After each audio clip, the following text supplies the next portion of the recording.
Hello, thank you for joining us at the Regenerate Your Reality webinar series. This is our 12th episode, and I'm Jean Pullen, your host. It's such an honor to be with you all today and to be in this regenerative movement. I am a partner at Jungle Project and an author of best-selling book, Regenerate Your Reality, and also a soil advocate for Kiss the Ground. And today we're going to talk about Breadfruit, Jungle Project, and regenerative agriculture, and really dive into what we're up to in Costa Rica. And it's such an honor to have Gustavo Angulo with us today. He is the COO of Jungle Project and the co-founder. And I'd love for you to introduce yourself, tell us a little bit about your background and why you're in this regenerative movement. Okay, thank you. Thank you, Jean, for the invitation, and it's a pleasure to be here. Welcome, everyone, and please let's take this webinar like a place to share and by the chat, or I don't know if it's going to be an open mic as well, but the idea is to share experiences and have the opportunity to, by this way, to put our efforts in this need of regenerate the earth and many other needs that we are facing today. I'm Gustavo Angulo, co-founder of Jungle Project, and yeah, it's a pleasure. I'm from Costa Rica, and I studied agriculture in Earth University, that is also in Costa Rica, and I've been working with Breadfruit since I was a student at the university, and I think I've been in this of organic movement and regenerative movement since, I would say, 10 years, since I was studying at Earth. And, you know, there are many needs that this can add for it. And Breadfruit, it's part of my focuses, and also a pleasure to be deep on it. And well, yeah, fruit lover as well. And yeah, let's use this space to share and talk more about. Thank you so much, Gustavo. Yeah, so tell us a little bit about how you would define regenerative agriculture, and then kind of dive into how Jungle Project is accomplishing regenerative agriculture through Breadfruit agroforestry system. All right. So for me, regeneration is to be always better and better and better. Definitely, many of the practices that we are doing right now are not in that way. That we are just using the resources that we think we have in our power, you know, in our hands, but that Mother Earth it's in this planet, and that we are just using it and not replacing it. And that's part of the problem that we are facing today, that we are getting with less and less and less resources each day, because we are not thinking and not working to replace and to get more of those resources, the ones that are possible too. And I think that's past few hours. That's regenerative agriculture, you know, to identify what are the resources that I'm using to produce food, and to work to have more of it. For example, the organic matter, that we can be using many bio inputs that are possible to make, or having many plants in the same area and make chop and drop and put more leaves in the soil, using more trees to fix carbon from the atmosphere and put it into the soil, and it will permit that microorganisms can live in the soil and the nutrients can recycle and also that all of that will create more and more life into the soil, and so we are gonna be having more living soil, and also more nutrient foods, and less need of having inputs getting into the system. You know, that's another important thing, that how we can make more autosufficient the system, and how it can regenerate at the end by itself, that it's the natural cycle that have occurred in this beautiful planet for many, many, many years. Yes, this is an amazing example here showing the agroforestry systems of regenerating the soil, thinking about the canopy as the breadfruit tree, or coconut trees or pekibaya, the middle story being bananas, cacao, and the ground cover being such as ginger, turmeric. And anything else you want to add here on this? Well, yeah, that this what you're showing is basically, that was part of the question. What we are doing in Jungle Project, that's basically working with agroforestry systems, that are systems where we are producing food and many other products by using trees and plants that we can be combining in the same system, and they can live and grow and develop really good in harmony and also in a symbiotic way, you know, where the shade of one tree, for example, breadfruit tree, I don't know who has the mic open. That would be good if, yeah, thank you. So yeah, with the shade of breadfruit tree, for example, can be useful for cacao that needs shade in the first years, and that also plants like ginger or turmeric can be growing in the lower area of the agroforestry systems. And so the farmer, or who's gonna be in benefit of that system, can have not just one product, but can have turmeric, ginger, breadfruit, bananas, and can make cookies of it, can make juices of it, can make meals and many different dishes from it. That, you know, our communities are experts on it. You go on a garden of many families, and they have tiny agroforestry systems in their backyards, you know, having mango trees, having coconut, having breadfruit, and that's, so what we are doing is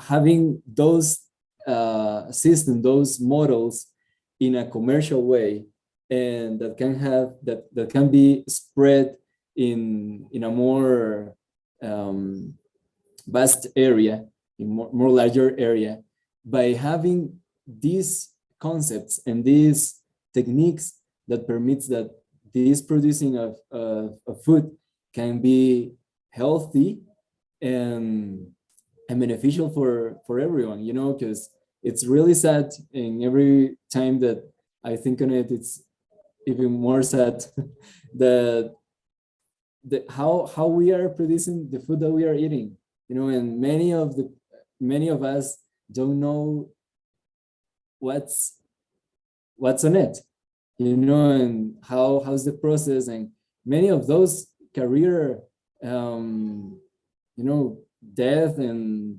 illness for many people, and including the people, but it's not just about just the people, but the animals, the birds, the microorganisms in the soil. And so we have the opportunity right now and to being producing it differently. And years ago could be that we had the excuse that we didn't have the technical knowledge for it, and we didn't know how to do really good compost or really good bio inputs that will control pests and diseases, but we are having it already. And so what we are doing is, in the ways that we are able to, bring those knowledge, those techniques, and bring it to the communities, to the farmers, and accompany them to and train them to that they can be doing all that in their own farm. So Jungle Project, it's based on three main pillars that are trees, training, and trade, because of this that I'm talking about. So we promote the planting of trees, different trees, but basically, and we are really based on Breadfruit, but also we promote others, and we train them, and we give these spaces and time to them to train in different techniques. And also we are trading products, and we are also helping them to trade products in their own community, in the country, or in many different ways. So yeah, I don't know if there's more questions, Jane.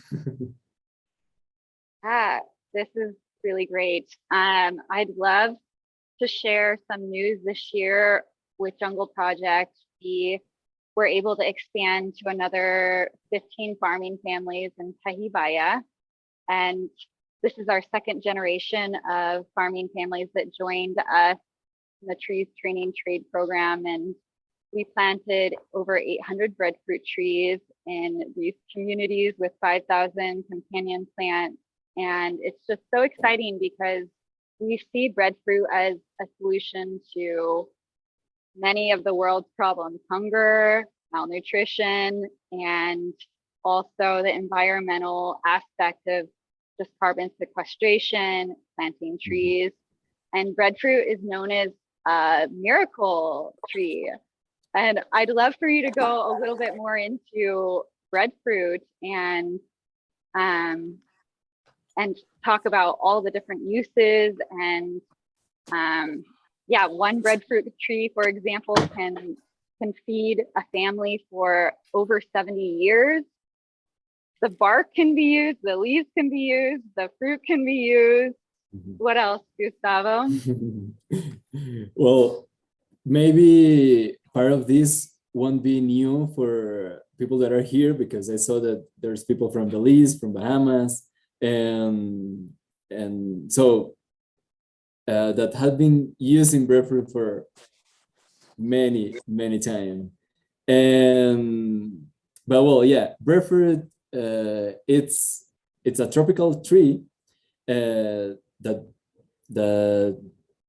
produce fruits like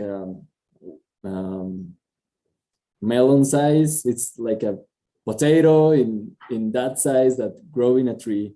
And just about the potential of feed people, it's amazing. Like I see it in the communities where they have breadfruit trees since many years, and normally the half of the harvest or more, they are not using it because it is too much. They use it, the fruits that they can eat during the harvest season. But one tree it's a lot for a family. And so having plantations of it, you can imagine how many food can be produced in having more and more trees, and how many people can be feeding from it. And well, yeah, talking about other uses, as you said, it's possible to make fabric of the bark. The leaves are used medicinally and to control diabetes and it. What else? Many other possibilities, but that are not in my focus right now that I would love to, but it is too much. And so I've been working more in the food area, and what you can prepare with Breadfruit, it's amazing. You can using it to make French fries, to make like mashed potatoes. You can make dishes. You can have it fried in the oven, in salads, in desserts. It's incredible. And Breadfruit has these two, let's say, flavors that it's when it is ripe, that it's like a potato, or like a cassava, like a yuca, and that the starch it's there, and the sugars are not still there, developed.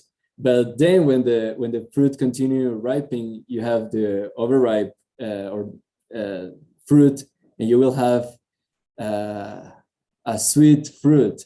And that doesn't occur with many of the carbohydrates that we eat. With potato, it doesn't happen. With cassava, doesn't happen. With wheat, doesn't happen as well. Because this is a fruit, and the fruit continue breeding and continue ripening. And so you can have a potato one day, and 2 days later, you're going to have a mango, something like that. And the possibilities of what to do with that fruit in that stage are even more, and everything with sweet there. And so possibilities are really vast. And so what we are doing, it's using it, and we have been all these years trying more and more recipes of how to eat it, and how to promote it as well in the communities that they can be using it. And also, we are with the Breadfruit, you can produce flour, and that's another area of using the fruit, because it's all about the oven area. Breads, cakes, pancakes, all of it. So really versatile and really impressive what to do with one fruit. Imagine what to do with tons of fruit that we hope that can be produced in some years. Yes. So I've been experimenting with breadfruit for the last 5 years, and primarily with breadfruit flour, which is something that what we do with Jungle Project is we buy back a percentage of the farmer's breadfruit flour or breadfruit, and then we produce it into breadfruit flour and sell it locally. And we're just kind of in the beginning stage of this. Pinka Foods, for example, is selling frozen breadfruit within Costa Rica, and then also the families are selling breadfruit to their communities and making some very good economic gains from the crop itself. And I've been making breadfruit pancakes, breadfruit tortillas, breadfruit tamales. Like, breadfruit's in our daily diet, and it is so great because it's a carbohydrate that's very dense and has more nutrition than other starches. And we see that breadfruit grows best in the places where the world's most hungry, in the tropical belt of the world. So from here all along the equator, I see trees that feed is on this call too. Some of our amazing partners and collaborators. And it's just, it's a really amazing agroforestry crop. And we want to make sure that breadfruit doesn't end up in monoculture crops like we see with bananas or pineapples. We want to make sure that it's with its companion friends like cacao and bananas, and it grows in with its friends. And we see this as just such an amazing solution to world hunger and our environmental crisis that's going on. Yeah, Gustavo, do you want to go a little bit into how Jungle started? Sure. Well, and first, I want to talk about something that you just said, this of being with companion trees or companion friends in the same system. And that's, you know, maybe it's a little bit a part of the topic, but now that you mention it, it's really curious how we have been thinking that we can make everything alone in many systems, you know, in the agriculture system, but also in the political system, in the society. And nowadays we are feeling and moving on more and more of this, that, you know, it's a group, we are just one. It is not that we are alone. And it is the same with this, you know, that how we imagined that, you know, seeing the forests that were here in the tropical belt, amazingly and really diverse, that just planting one crop for millions of hectares could be a really good idea, you know. And now we are seeing that, and we are seeing the problems that have caused, you know. And so we are, by many organizations and many efforts, we are coming back to that of polyculture, and that's really important that we keep moving on in that way. And, you know, and that's the same with the society. And now that we mentioned Trees That Feed Foundation, that it's a really good partner of us. And, you know, it's the same. Let's work together. Let's do this together. And, you know, and so that's it. And so this is just a little bit of the whole changes that are occurring in the planet right now. And one of it is in the agricultural systems. And, well, talking about how we started, we started in around 2015, when I just graduated from Earth University. And during the university, I knew Paul, that now it's our partner. And so we started with a plantation in Earth University to research. And once I graduated, I was like, this is so good. I want to continue doing this, and I want to continue working with Paul and see what can develop from this. And so I called him one day, and he was thinking the same. And so we started to work on this, and many other people like Jean have been on this together. And so we started with the communities in 2016, planting trees. And at the same time, we started with some commercial products. And, you know, going on, we have been developing the commercial area as well. Now that we have been working with Patagonia Provisions and other companies. And diversifying also the products that we are producing. And now that we are working with the second generation of farmers, that's really excited.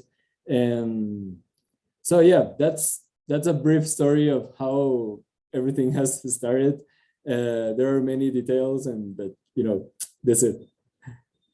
Yeah, it's when I first met Jungle Project, I met actually Paul and Diana Chavez at Medicines from the Edge when the first week we moved to Costa Rica around 5 years ago in October. And I was just it was just like divine time because we were starting our own food forest in the Caribbean at the time and really wanted to get involved in the regenerative movement. And essentially the environmentalists in action doing exactly the opposite of what the problem is, be the solution. And after I visited the Jungle Project communities, I saw that the farmers were food sovereign. They were just buying a couple items from the store or trading, and they were working together. And I saw how healthy the soils were. I attended also some pest control classes and like bioferment classes, and I just saw how this is education that needs to be just mainstream. We need to just see this be the norm. And it's so important for us to choose through our own consumption, organic and regenerative, and also start to grow some of our own. And just the last few years, my partner and I have become food sovereign through planting food forests. And I learned much of these techniques through Jungle Project, mentors, attending different permaculture design courses, and just practicing through action. And I see regenerative agriculture as a must. We need this to be the current paradigm and our current reality. And maybe we can go into, and if anyone has questions, feel free to write them in the chat. We will get to questions in the end. I can add something while you review the questions. This about the training, it's really important, because we are working with people that have been educated in another time with another concepts, and we are working with the average. I will say that, it's people around 50s, 60s, and that they have been grown by another system of agricultural system, and so this part of the training and the education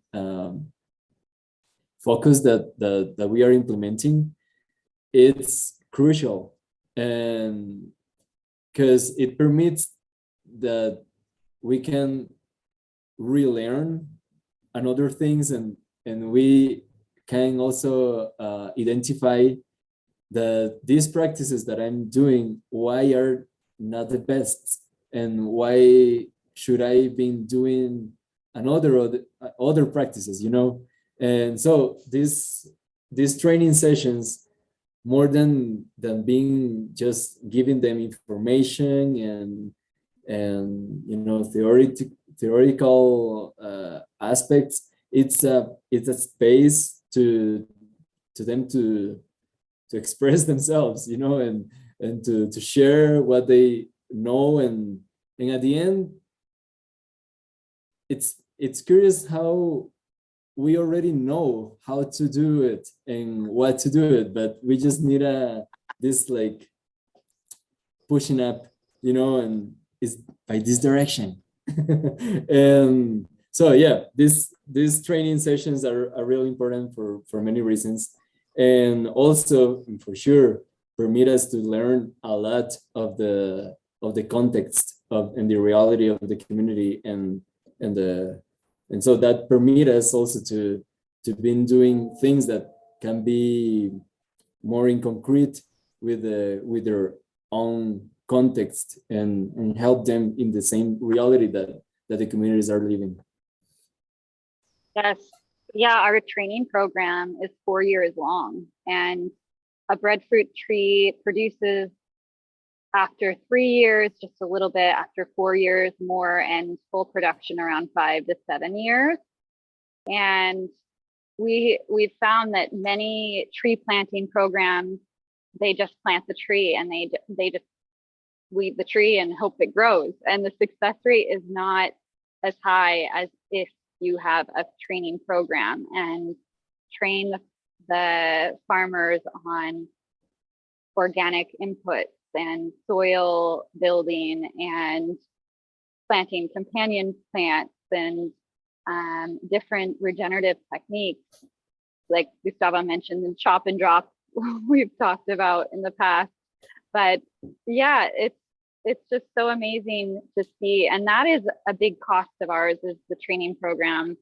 And we are fiscal sponsors with Kiss the Ground, where we receive donations that filter to the farmers and the project, and we receive grants from different companies to help with this training program and plant trees. And this last year, we were able to expand to this 15 new farming families. So we'd love to see this all over the world. We'd love to see it all over Costa Rica. And yeah, if you know anyone or have any connections to different foundations, let us know. We would love any recommendations to more funding so that we can continue to expand this program and plant more trees, especially breadfruit, where the world is most hungry in the tropics. So what else do you want to go over, Gustavo? I'm seeing there was a question about, have we heard about jungle peanuts? No, I haven't. Yeah. Yeah, maybe we can, what are the primary topics of training that we do?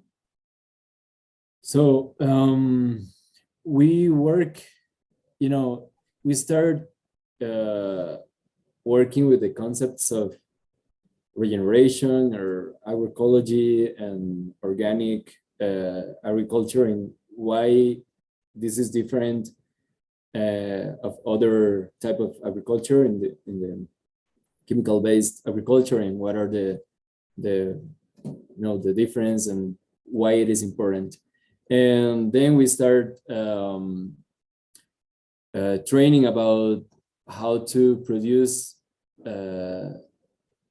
how the farmers can produce their own inputs and bio inputs. Let's talk about compost and bioferments and inputs that can control pests and diseases. And also we see the topics of soil analysis and how do I can analyze my soil and know what it needs, and topics like that. And also the implementation of agroforestry systems and what are the dynamics in it, and what elements or concepts are really important to start the agroforestry system, and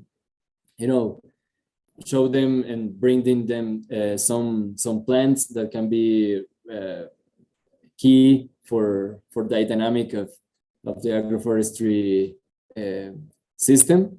And also we see other topics more in detail of the breadfruit crop, like the pruning and what is the type of pruning that the breadfruit needs, And so we and then we also see about the post-harvest area, that how to harvest, how to maintain the quality of the fruit, and what to do also with the fruit, and so how to prepare the fruit, how to cook breadfruit, how to combine it with the other products from the system. And so basically, I think that's it.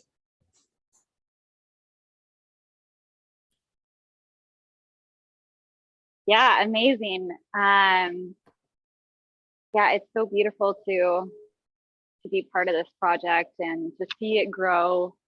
And it's grown with the fruits of the breadfruit. And we've seen that as breadfruit is getting more and more known, because really breadfruit isn't well known in the world right now as a starch or a fruit. It was really looked at as a impoverished man fruit, where it was just disregarded and not even eaten through many years of history. And we're trying to reawaken this fruit and show how amazing it is in environmentally, nutritionally, and so yeah, we'd love to open it up to questions. If you feel like turning on your mic and asking a question, or just continuing the conversation about breadfruit, feel free to just wave or take yourself off mute and tune in here. Hi, my name's Wendy Cruz. I live in San Salvador de Baru in Costa Rica. I have been here for 7 years. I came from Southwest Wisconsin, where I homesteaded and grew all my own food for almost 4 decades. And I am putting together how to turn what's in me in an online platform. And I presently have running a growing apprenticeship. I'm really interested in, I'm already telling people how to grow food, and how to produce it, how to make products and use it. So I just want to know more about it in general, and also who and how I might be able to collaborate with.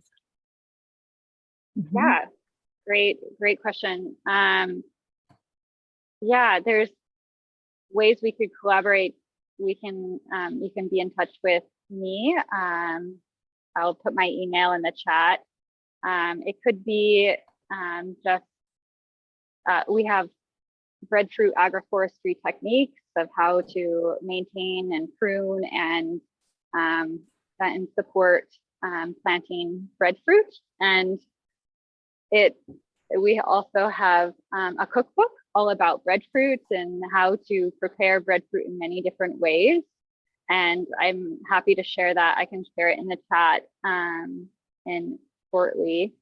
But yeah, we believe in the power of collaboration, and that's the only reason why we are here today, really, is the collaboration with the farmers, the collaboration with so many different institutes and companies that have supported us along the way through funding, through helping teach workshops with us. We've partnered with the Ministry of Agriculture that also teaches different classes at within our communities. And we also partner with the University of Costa Rica and Earth University. And we really couldn't be here today if it wasn't for the power of collaboration and partnership with nature. And yeah, that's a great question, Wendy. Thanks so much for thank you for your work. Yeah, there isn't anything more base, more foundational, more primary, more evolved than taking care of ourselves. And that is just an outer world extension of taking care of all of us as one. It's just there is nothing more base that we need to do to start leaving the old and starting the new. Is self-care, love, world care, family care. Thank you, Wendy. Anyone else want to say anything or ask a question? Feel free to jump on and oh, there you are. See. Hi, welcome. Thank you. Unmute yourself. Oh, I think you need Okay, to there we unmute. go. There you go. Oh, Oh, there you go. I think I'm unmuting you at the same time. You're sorry. Sorry again. no, it's okay. I was waiting for the time in between, but it never came. So anyway, thank you for moving through that with me. Hi. So I'm right now living in San Ramon in San Pedro, and part of a family of 5 that we actually just signed a 3-month rent to buy contract this week for a property in Zapotal. And I and my partner both work in agroforestry and in syntropic design. And so I'm really curious, and I apologize, I was a little late today, but if there are any climatic constrictions on growing breadfruit.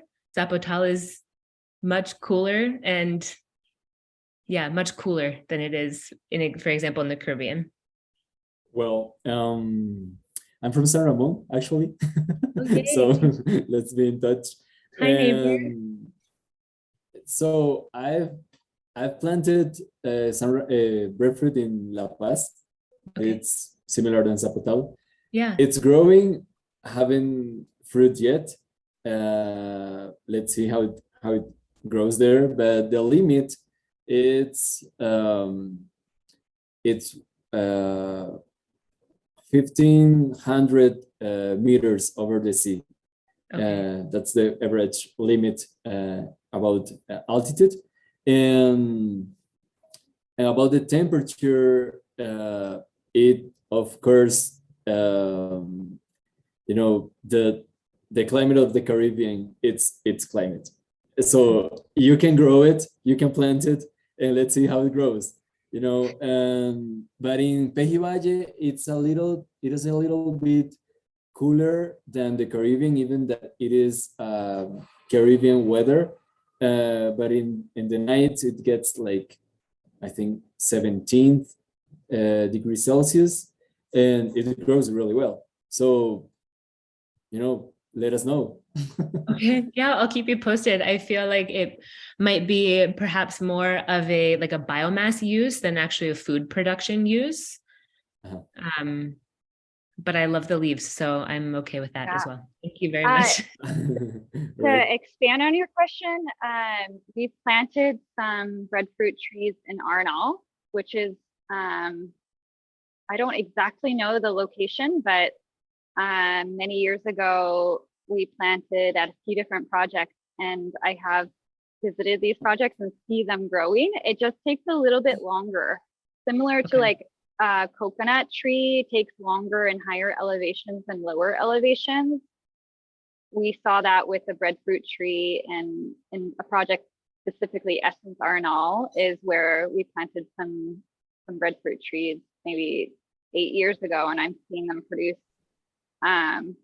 I think they just took a little, I think 4 or 5 years was the first fruit instead of 3 years.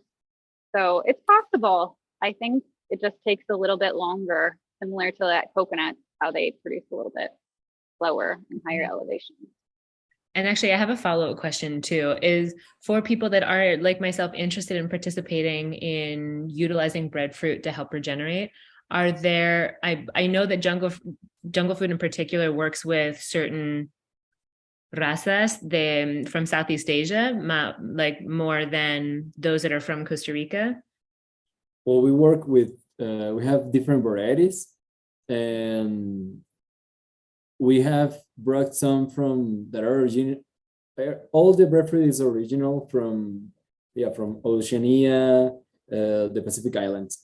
And so we have brought 4 varieties to Costa Rica that are from there.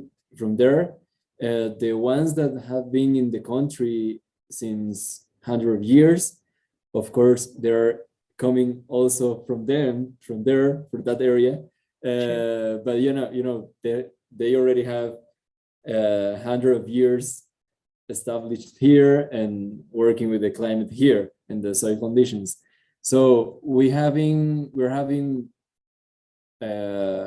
also this variety that grows more often in the Caribbean, also in nurseries. So it is also possible to get some trees, and as well the other varieties that we have brought. Wonderful. And yeah, that will be interesting to experiment in different climates with the different varieties and see how they respond. There are many things we would love to experiment and to dip in with Breadfruit. You know, we are just starting, so any effort and any help on this, you know, like what you're thinking to do, or I don't know if you already planted the tree or not, but telling us how it's growing in that area, that could be amazing. Yeah, well, it's over 80 hectares, so we have a lot of space to play, and we're definitely trying to utilize a lot of that space in terms of like experimental regeneration to see what methodologies would work best. So would love to keep in touch and collaborate. Sure. Because we would really like to integrate Breadfruit. So Amazing. I'll put my email in the chatty chat. Okay, and feel free to email me. I'm at team@jungleprojects.com. I just put it in the chat. So yeah, it was just so great to talk all about Breadfruit, the Jungle Project, and regenerative agriculture. Are there any last questions before we close our webinar for today? You can just take yourself off mute and feel free to ask. Yeah, it's just such an exciting time to be alive, because we need all the stewards of the earth to work together, to partner with nature, to plant, to collaborate, and to really think about all of our choices of what we consume, our choices of how we're spending our time. Are we living our passion path? And yeah, it's just such an honor to work with Jungle Project. I'm also a writer, and feel free to purchase our Regenerate Your Reality book. Gustavo is also a special contributor in this book. He wrote a little section that's in the financial freedom chapter, actually, all about how exactly the sovereignty and becoming the producer of our life can really support us. And also, I want to, I'm going to share my screen with you really quick. This is where, if you do feel like donating or contributing to Jungle Project, you can go to our website or Kick the Ground Kindful and support us there. Also, we have at Regenerate Your Reality, we have an upcoming event page, and our next event is a regenerative living vacation in December. And we teach permaculture master classes, and there's also a cleanse that we're being part of, we're doing a farm tour and sourcing all the herbs and greens and veggies for this experience. Also, we are hosting a seed exchange on December 18th at Eco Maste, and we invite you all to that as well. We have permaculture master classes almost every other month, and highly recommend any of you to join us live for that. We'll also be at Envision speaking about Jungle Project and regenerative agriculture. So there's also a whole education page, and all of our webinar replays are here. So feel free to check out all of our free education, and there's so many ways to get started in the regenerative movement. And I'm just so excited to be here living in this time. It's just such a exciting time to be alive. Any last words, Gustavo?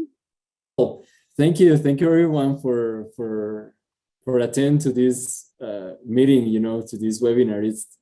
It's always really beautiful to get together. I think that's essential in these times, when we see everything that it's happening politically, in the society, in the climate. It's really sad. That's true. And sometimes it's really, I feel it like I don't know what to do with all this, but we have to start with our own life and what is in our hands, and plant our trees and plant our food and make our choices. And and it's being here in jungle and working, and at the end it's giving part of my life, my time, my energy, to jungle and to our mission. It's really wonderful, and it gives me a lot of life and energy to continue living. And I think to do what we really want to do, and what really fits us, it's what we have to do. And it's, if everyone can be in that way of living our life in the most happy way, and the most in doing everything what we really want to do, that benefits the environment, the benefits ourselves, I think that's the way. And everyone, it's gonna be adding to that same mission of living in a better world, that we want. So thank you for inviting me, Jean. Thank you also for all your efforts and all your work with Jungle Project as well. It's so amazing to having you in the team. And again, thank you for inviting me, and for everyone who have attended. Thank you. And let's be in touch, and let's continue doing what we are doing. Thank you so much, everyone. Yeah, we're all part of this regenerative movement, and may we regenerate in all ways, our mind, our body, and the earth. It's all connected. And I hope this sparks the seed of inspiration within you. And yeah, from our garden to yours, we send you so much love and abundance and regeneration. So thanks you all for being here.